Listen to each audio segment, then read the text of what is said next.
They called him Shab, smooth like satin, slicker than a Harlem rain.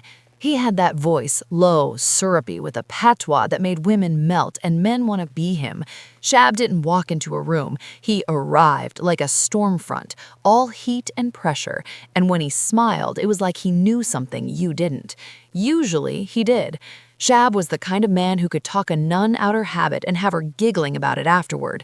He was the king of the late-night lounges, the backroom dice games, the velvet-roped clubs where the air was thick with cologne, smoke, and secrets. He was Mr. Loverman, and he wore that name like a crown. But every king has enemies, and Shab had made plenty.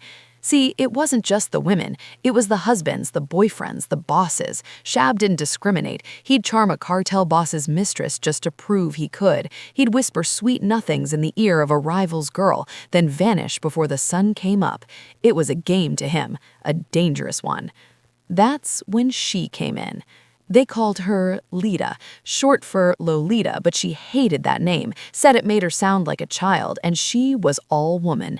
She had eyes like midnight and a walk that made time slow down, but under that caramel skin and those curves that could start wars, she was razor sharp, a soldier, a setup queen. She'd been sent by the crews Shab had crossed, one too many times. Her job was simple: get close, get him comfortable, then get him gone.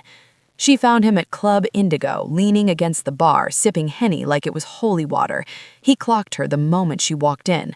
Of course he did. That was the thing about Shab. He always noticed beauty, and beauty always noticed him.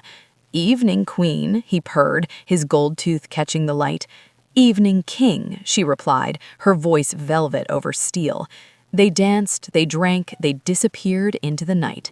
Weeks passed. Shab was hooked. He thought he was running game, but Lita was the one with the playbook. She let him think he was winning, let him believe he was the hunter. But every time he touched her, every time he whispered in her ear, she was calculating, watching, waiting. But something happened she didn't plan for. She started to feel something. It was the way he looked at her like she was the only woman in the world, the way he'd cook for her barefoot in his kitchen humming old reggae tunes, the way he'd kiss her forehead after they made love like she was more than just a body, more than just a mission. She told herself it was just the act, just the job, but her hands would tremble when she reached for the burner. Her heart would skip when he said her name. Still, the crew was watching. They didn't play about betrayal, and she'd seen what happened to the last girl who caught feelings. They found her in the river, her smile still frozen on her face. So she made the call. "Tomorrow night," she told them. "He'll be at the old motel off Crenshaw, room 212. That night, Shab was all silk and sin. He poured the wine, lit the candles, played that old Shabba Ranks track like it was a prophecy. Mr. Loverman, it crooned, "Shabba." He danced for her, slow and keysing, shirt open, hips rolling like waves. She laughed, but her heart was heavy. She kissed him like it was the last time. Because it was. When he stepped into the bathroom, she reached under the mattress, pulled out the Glock the crew had given her. Her hand shook, her breath caught. He came out, towel slung low, steam curling off his skin. "Lita, baby, you good?" She raised the gun. His eyes widened, not with fear, with understanding. "Ah," he said, nodding slowly. "So this how it end, yeah?" She didn't answer, couldn't. "Almost had me believin'," he said, stepping closer. "Almost had me thinkin' love was real." "It ain't," she whispered. "Not in this life." He smiled, sad and proud.